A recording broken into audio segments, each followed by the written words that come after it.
এবং এখানে যে রেটটা লেখা আছে সর্বোচ্চ শুনেন, সর্বোচ্চ লেখা আছে 4125 টাকা। রুপি স্যার, কোথায় রুপি লেখা আছে?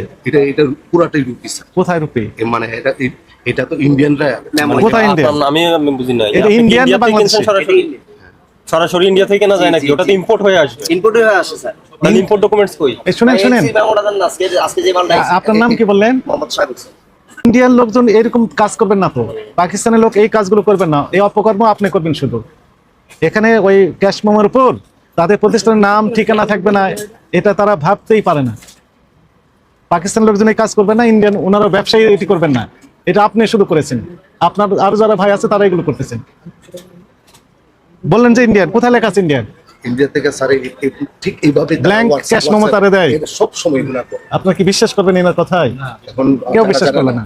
যারা যারা আরো বিজনেস করে এগুলা এরা আপনি দেখেন চেক করে সবাই শুনেন, ইন্ডিয়ার রুপির ইনভয়েস দেখে তো আমার লাভ নাই।